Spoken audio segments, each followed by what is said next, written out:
আজকের ভিডিও হচ্ছে USD hydraulic কীভাবে খুলে অয়েল সিল চেঞ্জ করা হয়। তো উপরকার নাটটা প্রথমে খুলে নিলাম, এরপর ব্যারেলটাকে বের করে নেবো। অয়েলটা বার করে দিয়ে আগে অয়েলটা বের করে দিয়ে তারপর যে ডাস্ট ক্যাপটা আছে ডাস্ট ক্যাপটা খুলে নেবো। ডাস্ট ক্যাপ খোলার পর লক খুলে নিলে এরপর উপর দিকে ধাক্কা মারলেই রডটা খুলে যাবে। তো রডটা এখন খুলে গিয়েছে। তো রডটা খোলার পর এই যে পরপর সব আছে, যেমন হাইড্রোলিক রডের ওপর যে কলারটা থাকে ওইটা খুলে নিলাম, তারপর একটা বডির সঙ্গে যে কলারটা থাকে ওইটা খুলে নিলাম, তারপর ওয়াশারটা তুলে দিলাম, এরপর অয়েল সিলটা তুলবো, তারপর ডাস্ট ক্যাপ লক বের করে নেব।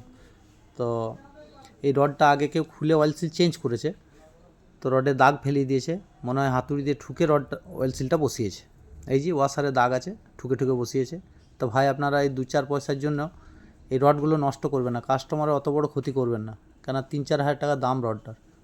তো এখন আমি সব ওয়াশ করে নিয়েছি, লাগাচ্ছি আবার। প্রথমে ডাস্ট ক্যাপ, তারপর লক, তারপর অয়েল সিলটা, এই যে অয়েল সিলটা বসিয়ে নিয়েছি। এরপর ওয়াশারটা লাগবে, যে রাউন্ড ওয়াশারটা যেটা ঠোকা দাগ আছে সেই ওয়াশারটা এরপরে। তো ওয়াশারটার পরে আবার একটা বুশ হবে, এই যেটা আউটারের সঙ্গে যেটা জাম হয়, আর এই উপরে যেটা রডের সঙ্গে পিস্টনের মতো লেগে থাকে, এই যে এইটা বুশটা বসিয়ে দিলাম। এখন ব্যারেলটাকে আমি ভরে নেব। এই যে ব্যারেল ভরে নিচ্ছি। ব্যারেলটা ভরা হয়ে গেলে এইটা অয়েল সিলটা বসানোর জন্য একটা স্পেশাল টুলস পাওয়া যায়, তো এইটাই সবারই কাছে থাকে না, তার জন্যে মূলত ওই ঠুকে বসাতে গিয়ে নষ্ট করে। তো ভাই আপনারা এগুলো ঠুকে বসাবেন না, এই পুলার নেবেন আপনারা, এই স্পেশাল টুলস এগুলো নেবেন।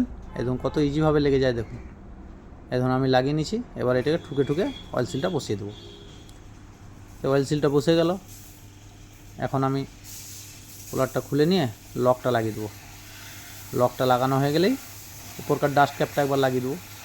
তো ডাস্ট ক্যাপটা লাগিয়ে আরেকবার ঠুকে নিলাম। এর মধ্যে অয়েলটা আমি ঢালবো। তো এটাতে অয়েল লাগে 363 ml। তো এই প্রথমে 300 ml ভরছি আমি, এই যে 300 ml প্রথমে ভর দিছি। এই 300 ml তেলটা ঢালা হয়ে গেলে আবার একবার 60 ml ঢেলে দেবো, কারণ 63 ml মাপ করতে পারবো না, 3 ml এর জন্য 3 ml এর জন্য অত অসুবিধা হবে না। তো 60 ml ঢেলে দিলাম, একটু বেশি হয়ে গিয়েছিলো একটু, তো মাপ করে ঠিক 60 ml ঢেলে দেবো।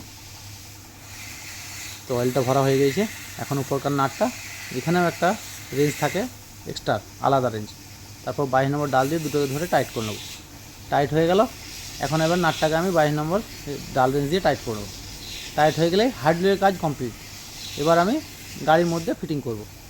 এই যে গাড়িতে লাগিয়ে নিয়েছি। তো এই ভিডিওগুলো দেখে যদি আপনাদের ভালো লাগে, লাইক শেয়ার কমেন্ট করবেন। Thank you.